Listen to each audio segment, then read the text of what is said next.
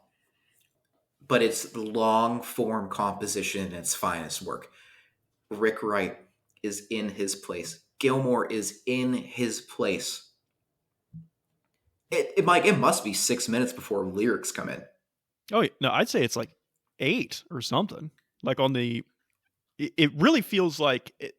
I don't think this is the case, but it almost, the whole 4 minute thing happens. The 4 notes come in, and then the full band comes in, and then it almost feels like every person has their own little segment before they get to the official lyrics. Before the lyrics really come in. Yeah. Which again, it's this sort of precedent. It's this mood setter that so much of Wish You Were Here has that I feel Dark Side doesn't, which is the concept behind it. It's so clear to me, even if you don't know the whole Syd Barrett story and what happened to him. The album's called Wish You Were Here. You clearly know someone's no longer here, or they have not been around for several whatever, right? And you just have that album title and you press play, and the whole album just feels like that. It feels like someone's not here that should be, or I'm missing somebody so much. The whole album feels that way. And especially Shine On You Crazy Diamond. It just feels like that the whole way through, which I think musically and sonically Pink Floyd is just perfecting with this whole record. I mean, there's so much to say about the song that we could spend 2 hours on it, but really what it boils down to is just complete audible perfection, especially in terms of David Gilmour and what he's doing on guitar, and especially Rick in terms of what he's doing with keys. I think those two in particular are just like the gods of this record. And we can't forget, too, that Dick Perry comes in and he lays down such, a mature saxophone solo. It's so beautiful when he comes in, and it's not anything over the top or crazy. He's not showing out for his friends. He's not saying, "Hey guys, I'm on the new Pink Floyd record." The beautiful thing about Pink Floyd is that once you get to Dark Side and everything after, the band knows how to make the band's story grow. It doesn't turn into every song Gilmour has a solo and he's singing on. It doesn't turn into every song Roger Waters is writing the craziest lyrics. What makes the best Pink Floyd song in this case?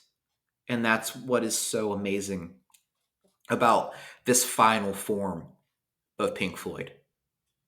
Because then you get these lyrics, which Roger Waters, in my opinion, wrote so beautifully, which become, a precursor to Animals and then become a precursor to The Wall.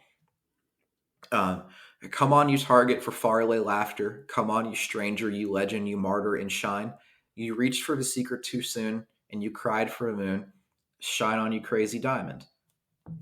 That's, even if you don't know it's about Syd Barrett and it's about the sadness of watching your friend decay. We all know someone who was kind of their own person, Mm-hmm. Someone who left us too early. Maybe they went on an adventure and just never came home. Maybe they got lost in the 60s. I think that everybody has someone that was such an absolute powerhouse of the spirit in their life that this song immediately connects.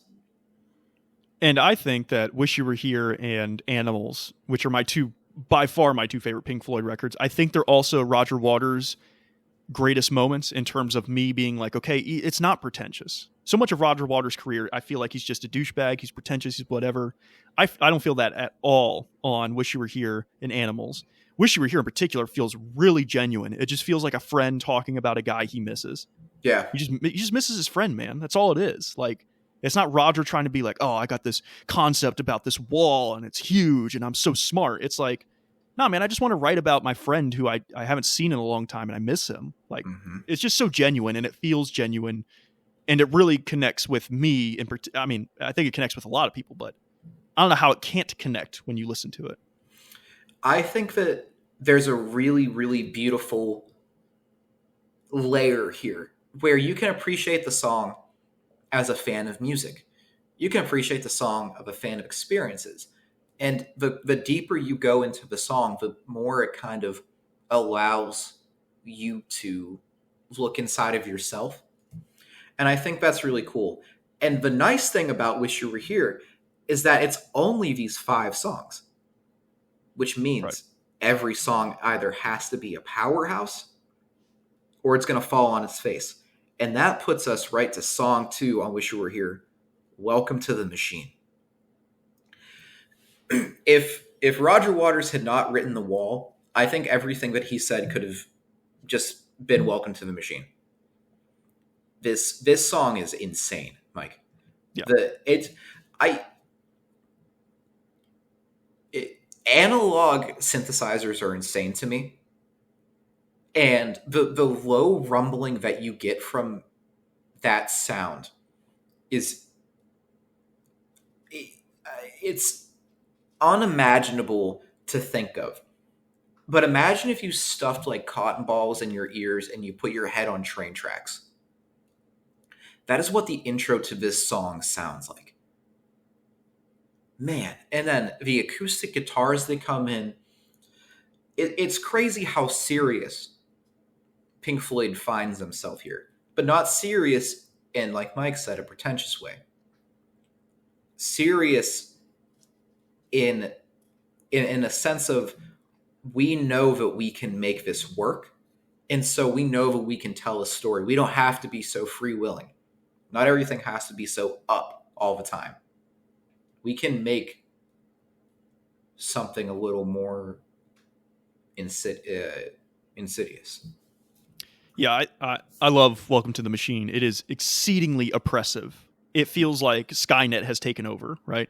And the weird, you mentioned the analog synthesizers, which is, yeah, it's like whatever this machine is, the analog synthesizers are its voice. And Yeah. it like is creepy and it's unsettling.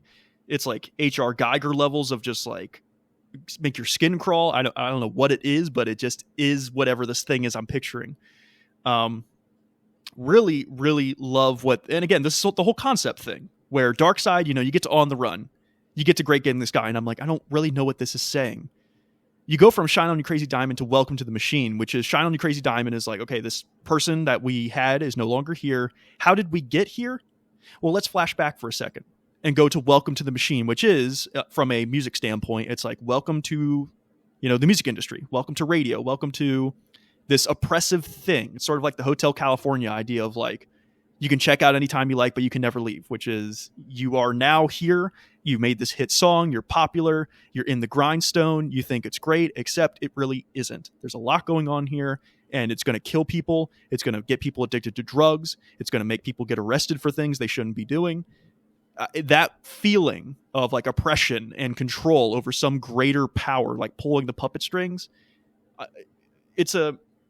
feel it. I don't know what else to say, but like I feel it through this whole record. It just comes through so clearly. Yes, 100%. There, it's so oppressive. It's such an interesting look at how the machine will pummel you into being someone that they want you to be. And thinking about the song, the vocal layering on this song is really cool.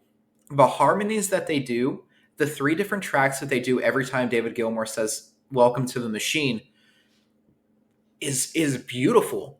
The ending of the song, you've got Rick Wright coming in with these really like stabbing keys. It's perfect. It's a perfect run. And now most records, right? Most records you go, oh man, what's the next song on side A? Mike, those are the only 2 songs on side A. Yeah. So here we go. Buy a record player, everybody. Flip it over. Oh man. Flip the record player over. Hear that cool little, I don't know what that technique is. It sounds like a palm mute into a slide into Have a Cigar. Yeah, just the boom, boom, dan, boom, bam. Oh, it's so good. It is so good. And it is amazing that no one at this point could speculate that Roger Waters was going to write The Wall, because this is now 3 songs and 2 records about the music industry and about kind of having to, in a tongue-in-cheek way, brick up who you are and not being appreciated. This is one of the only Pink Floyd songs that has somebody who's not in the band actually singing on the song, which is very funny. Because apparently they couldn't figure out who sounded best. And man, does he add this layer of just like dystopian dickheadedness in the best way possible. Yeah, it's the record executive being like, "Hey man, you're great. Here, have a cigar. Like, live it up. Even though you're killing yourself, live it up, man. It's great. You're on the top." The inflection that he does on the song, where everything, the end of every word is going up. Mm-hmm. That's so brilliant to me, because you get to these 3 lines here. Well, I've always had a deep respect, and I mean that most sincere. The band is just fantastic. That is really what I think. Oh, by the way, which one's Pink? Yeah.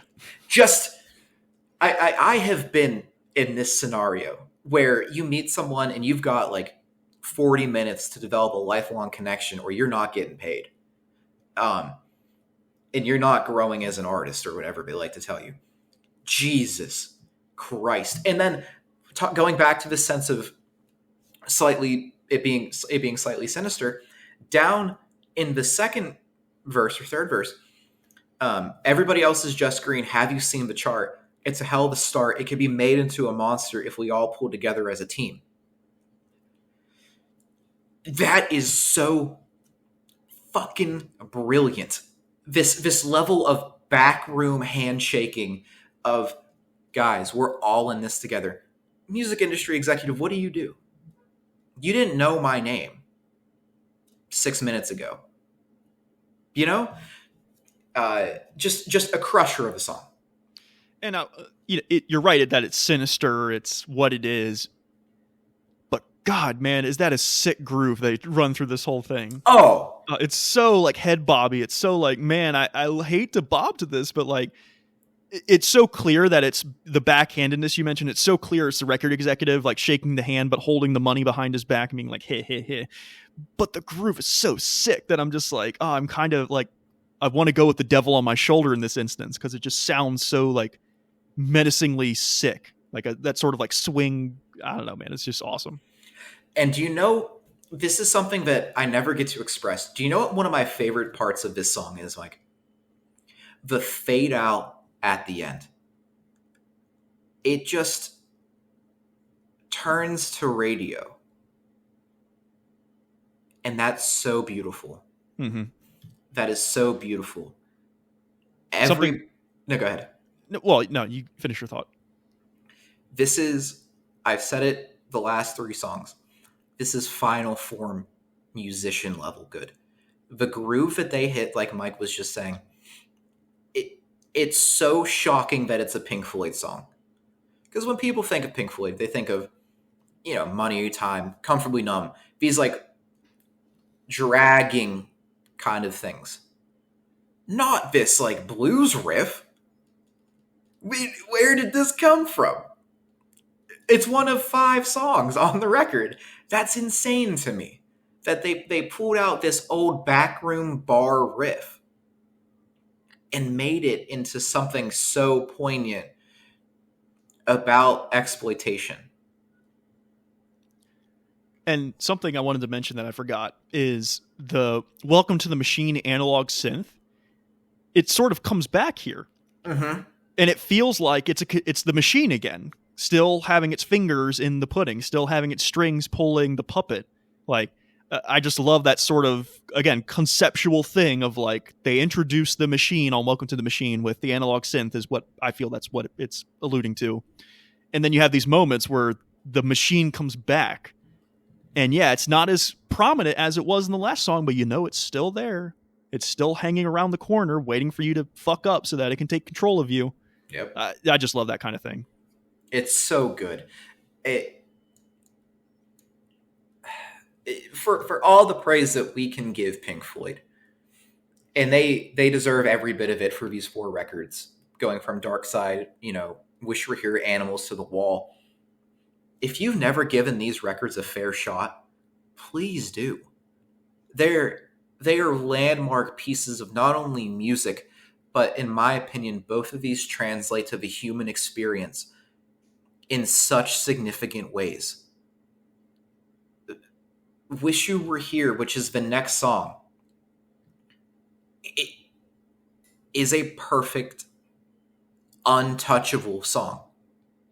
To everybody if you have only ever listened to Cannibal Corpse in your life, take a second, get in the car, preferably around right before sunset, and drive around and listen to Wish You Were Here. Yeah.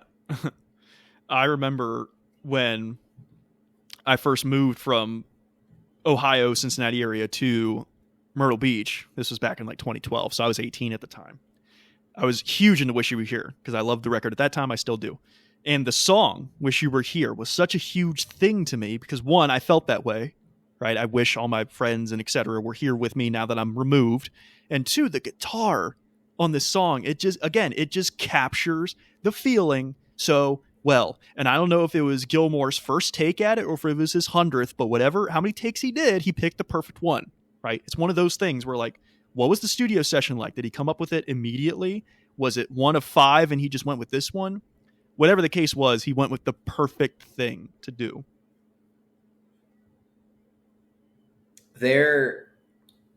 What Mike said is exactly correct. I do not care if you have never left your hometown. I don't care if you've never left your home state, your home country, your home continent. We all have somebody that we wish were there.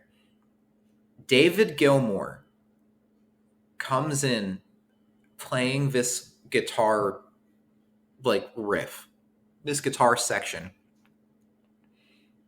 that immediately feels like a dolly zoom.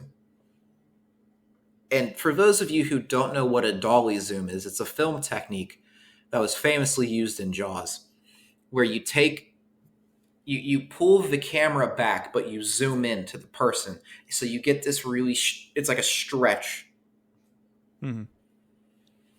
And it is so impactful, but not in this way of this heavy, deep emotion. In some ways, Wish You Were Here feels like it's going to be strange, but it feels like when you've just finished plowing like a garden. You look back at it and you have this moment of just pure clarity. And it's emotionally intense, but it's not frightening. It's not argumentative. It's almost a series of questions and responses. So you think you can tell heaven from hell, blue skies from pain. Can you tell a green field from a cold steel rail? A smile from a veil? Do you think you can tell? And did they get you to trade your heroes for ghosts? Hot ashes for trees and hot air for a cool breeze? Cold comfort for change? Or did you exchange a walk-on part in the war for a lead role in the cage? And then the chorus is, how I wish you were here. We're just 2 lost souls swimming in a fishbowl year after year. Running over the same old ground. What have we found? The same old fears. Wish you were here. That could be about your grandfather. That could be about your friend you lost in the war. That could be about your dog. It could be about your fish. It could be about anything. Or it can be about your friend you lost to the music industry. Yes. Which, I'll let you speak back to what you... But I'm running the line of the concept here, which is welcome to the machine. You get introduced to the industry, have a cigar, you're in the industry, you're big, everyone... the band is popular. 2 years later, where are you at? Who is gone? Who has died? Where have you been? Your friend that you knew before it, right? You haven't spoken to them in 3 years, and now you realize that they got in a car wreck and you can't see them anymore, etc. You just wish they were here, right? You took fame for what? Yeah. Conceptually, this album just it's I don't know, man. It's just great. It's just perfect. I, you know, there's a level of comfort that you find in these moments that you look back on. And when I was 15, my best friend played Shine On You Crazy Diamond for me. And I loved it. It made me cry. The song made me cry. And but we were sitting at my parents. We had a little trailer up at the lake in Pennsylvania. It was on like a back road that was a service road that the Army Corps of Engineers had built to service the lake and for its dam. And you could buy these little like 30 by 30 plots of land. And we bought one. And one night Eric and I were up there and we used to smoke cohibas. He had a Kia Rio and we used to go up there and smoke cohibas. And we sat up there and we watched the sunset and we didn't speak. And it was right before I moved. And it's those moments of youthful change that this song always pulls me to. It's not about thinking about, friends I've loved and lost or people that have meant the world to me who are on a different plane now. It's that quiet moment of I'm not going to see this place again in the way that I see it now. And I think there's something really beautiful about music being able to hold that. And anytime I hear that intro guitar, it pulls me back to that, and that's the beauty of this record. It's if Dark Side is human experience, this is your human experience. And the crazy thing is, Cody, there's still more stuff after this. Not even the end of the record. You still got the second half of Shine On You Crazy Diamond, which we get brought back to the present in the concept, which is Shine On You Crazy Diamond opened the present. We come back to the present now knowing how we got here. And they bring in the whole, like the segments of instrumentation. Like each section now is like a thing, right? Mm-hmm. There's the sort of like funky, like burner, beaner, beaner, beaner, like that whole, I don't know the name, I'm blanking on it, but that section. And then you get like the funeral dirge march that closes the whole thing. And it's like the acceptance of, yeah, I wish you were here, but you're not, right? I did all this stuff and I can't bring you back wherever you are. If you're dead, if you're somewhere else, I just don't know. I can't bring it back. I have to accept it. And so the funeral dirge to me is that acceptance. And the final, like the conclusion, the final, I think it's like a minute and a half of the song. It's sad, but it's also kind of hopeful in a way. I don't know if you feel this way, but I always see the end of Wish You Were Here as kind of hopeful. It's kind of uplifting in a way, even though so much of the record is just like melancholy and sadness.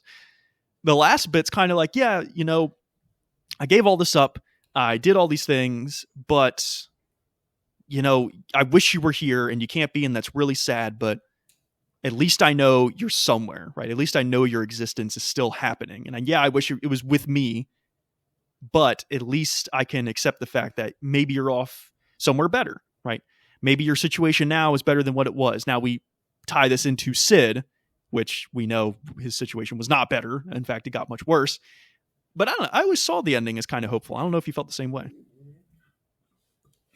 I do. I've always viewed Wish You Were Here, and I wanted to wait till the end to make this statement. Wish You Were Here is Pink Floyd's Long Walk in the Woods. It's their Sunday walk, in my opinion, where I find myself, the older that I get, the more that I have people who go in its safest terms.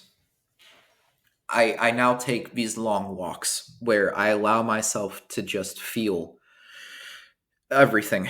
And I think that the second Shine On You Crazy Diamond, so what, part 6 through 12 or 6 through 13 or whatever, it feels like the moment where you go, just because that person is gone doesn't mean I'm not allowed to celebrate their life. Just because that person might have been a little strange, might have done things a little differently, doesn't mean I'm not allowed to raise my hand in triumph because I knew them. That this person should be celebrated because of their successes and not because of the uncanny way that they went. I think that as fans of music that we do this really, really uh, unknown but awful critical look at death. Like when you think about, for example, like Ian Curtis, you think about Joy Division or New Order. What's the first thing that anybody ever says? Oh, well, it's crazy that Ian Curtis hung himself. You're not going to talk about the beauty that is Unknown Pleasures? Look at Alice in Chains. It's a shame that Lane Staley's dead. You're not going to talk about how good Facelift is? You know? And I think that this second section is all about, we're not making a statement. We're not doing all this stuff, man. He was here and now he's not. Let's celebrate that. He wants us to celebrate. We will. Granted, Sid Barrett hadn't died yet, but effectively had completely rearranged his brain structure due to LSD. And for his bandmates who had gone on to create a genre defining, a decade defining, people defining record in a way, to make this hyper personal attempt at saying thank you for someone who meant so much is beautiful. And this is a beautiful way to walk out on that. You don't need 13 songs. 5. You have 5 songs. Celebrate that person for who they were, not where they are right now. And what they accomplish in, well, ostensibly 5 songs. Now, 2 of them are exceedingly lengthy songs, but we've already mentioned it several times. They just capture the mood that they're trying to go for. And I watched one of those behind the music, Wish You Were Here sort of hour-long things where they talk about all the stuff they did. And they talk about that image, the iconic one now, the legendary one of Sid Barrett coming into the studio. And you compare the image of what he looked like in that image to what he used to look like during Piper at the Gates of Dawn and early stuff. And you see how much he's like degraded as a human being. And it's just like, God, I think that's the last time they saw him, was that photo they took. And it just so perfectly captures the essence of what they were trying to do. You can almost see the entire record come out of that image and what they're trying to accomplish. For me, Wish You Were Here is literal 10 out of 10. I can't think of 1 second on this record that shouldn't be there or isn't warranted. For me, it's their crowning achievement.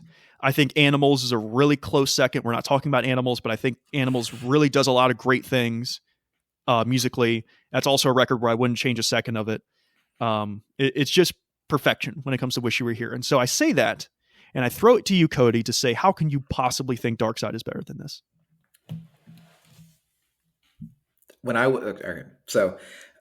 For those of you who don't know, Pink Floyd is my favorite band of all time. And that doesn't mean I view them in some ways more influential. But for the person that I find myself as on a day-to-day basis, Pink Floyd has shaped that in some way, shape, or form. The older that I get, the more I find myself returning less, but when I return, it's more significant. So when I was 14, I was living in Pennsylvania at the time, and my mother had come home from I remember this very vividly, Big Lots, and she had bought a bunch of used, or not used, but like clearance CDs, and she had bought Boston's Greatest Hits, Aerosmith's Greatest Hits, and a copy of Dark Side of the Moon. And she said, "Hey, I bought these. I know you're getting into music, so if you want to sit down and listen to these anytime you can." Or we were doing driving lessons, so I could get my driver's license at the time. So for some otherworldly reason, I was drawn to Dark Side of the Moon. I don't know if it's the prism or if it's the way that the back cover is the prism upside down with this really interesting kind of I guess like sinograph. But that September day, I sat down on my back porch and we had a glider, and I put it on this little gray circular CD player that I had, and I fell asleep listening to Dark Side of the Moon. And when I woke up,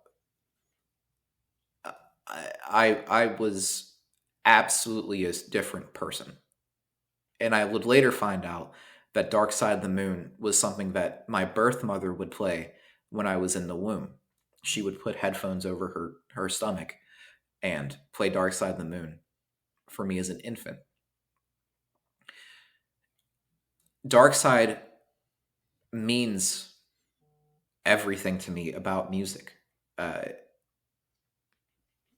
But 100%, Wish You Were Here is a better record.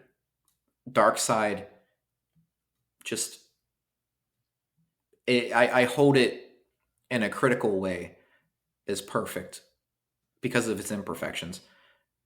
But in I guess in an intrinsic way, it always takes me back to that moment of coming up off the glider and going, yeah, things are different now. You know, like it opened my eyes to things, and it's crazy to think that, you know, it's 50 this year. It turned 50. I heard that record 13 years ago, 14 years ago. Like, and even if it's, everybody's allowed to have their own opinions, and as long as someone's not like, you know, oh man, Metal is my favorite Pink Floyd record. I'd be like, get out of here. No, Metal's not your favorite Pink Floyd record. But or someone's like the Division Bell. I think that everybody should give these records a chance. So how am I able to hold Dark Side over Wish You Were Here? I Well, don't it know. seems like it's coming from a more personal, experiential place of, you know, the whole womb thing you mentioned and how you had certain moments in your life that Dark Side was there for. And through much of this podcast so far, Cody, I've got the sense that I think you've used the phrase a lot. X is a better record, but Y means more to me as a record when we've been comparing record to record, which is totally fine. I think there's a lot of cases in my musical experience where a band's best record is not my favorite record, quote unquote. Um, but for me, in this instance, I really do believe strongly that not only is Wish You Were Here my favorite, but I think it is their best achievement as a band. If I could briefly just mention The Wall, I know we're not talking about it, but I think Animals is Roger Waters taking a huge sort of lead on a record. I think he took a lead with Wish You Were Here. I think he's taking a massive lead with Animals, and I think it pays off in spades. I think he does really great on that record. Obviously, he takes a massive lead on The Wall. He claims The Wall is his record and not Pink, or rather, he is Pink Floyd, whatever the fucking stupid shit he says. But I think The Wall in moments kind of becomes the White Album by the Beatles, where some of the White Album has like the Beatles' best stuff on it. But there's a lot of the White Album where it's kind of just like, okay, this is just kind of odd or weird, or the song's honestly not very good. I feel like The Wall is that for Pink Floyd, where some of the stuff on The Wall is like some of Pink Floyd's best stuff. And then the other stuff is just kind of like, I could honestly just do without that. Like, I just throw it in the trash. The Wall is such an interesting case because, man, if they just didn't have truly half these songs, it would be a perfect record. Yeah. That's, you know, I do find myself though, I go back to Young Lust a lot. I really love Young Lust. And is there anybody out there rips? But obviously, to talk about crowning achievements, Comfortably Numb. That's it, Mm-hmm. man. And we could do a whole episode about Comfortably Numb. I think you could. I love Comfortably Numb. I think it's very good. It's definitely one of their like top songs. I don't think it's their best though. I think I would take Time, Money, Us and Them. I'd probably Have a Cigar over Comfortably Numb personally. But you said, I mean, as long as I've known you, you've said that Comfortably Numb is like means a lot to you in terms of Pink Floyd. Yeah, it does. And there is something beautiful about music, right? That you and I can both celebrate, and people who are listening can celebrate. Where when something speaks to you so deeply that you feel yourself in a really healthy way, isolated in that moment, it's something that you reflect on. I don't like. Hell, I can remember the first time hearing, Understanding in a Car Crash by Thursday. Things like that. Like, music is so much more uh, than just its basic layer. And I think that's really, really amazing. And I think that shows through on these two records, and records that we've done before and records that we'll do after, where, even if it's something that might sound ridiculous, it came with emotion and intention. Indeed, it did. Well, Cody, we've been going for, I think, over an hour and a half at this point. Yeah. And as we expected, I mean, Pink Floyd's your favorite band. This episode was definitely curated to you. So I hope you got to say what you wanted to say about these two records. I did. And, everybody, I'd like to give Mike a very big thank you for allowing me the opportunity to more than likely make no sense and make a whole bunch of diegetic noises as I'm trying to express my love for Pink Floyd. No, man, I think it was good. And you got the most emotional I've ever seen you on any of these episodes. So that was an achievement we unlocked. But yeah, man, it was a good convo. And just to finalize my points, I do like Pink Floyd. I know I said earlier that they're not one of the greats. I do think they are one of the great rock bands. That was a bit of conjecture I said earlier, but I do have issues with them.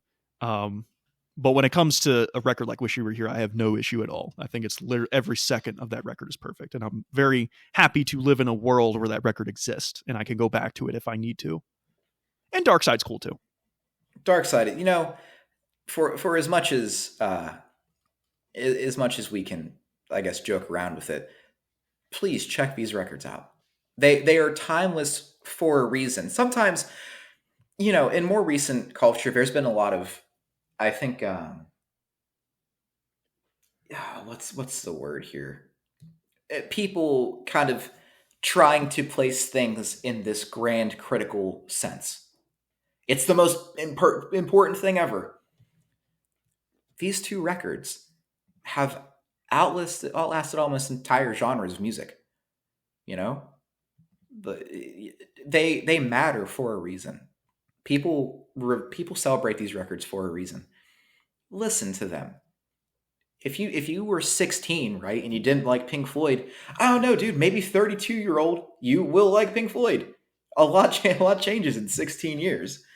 And don't ever be afraid to keep learning. I mean, that's the beautiful thing about music, is that there's so much of it that you can always experience something new. Very well said. Yeah. Well, Cody, thank you for joining me as always. Mike, thank you for having me. And to the listeners, thank you for being here. I'm not sure which one is next, but we will be back with another matchup, and we hope to see you there. Be well. So, take care.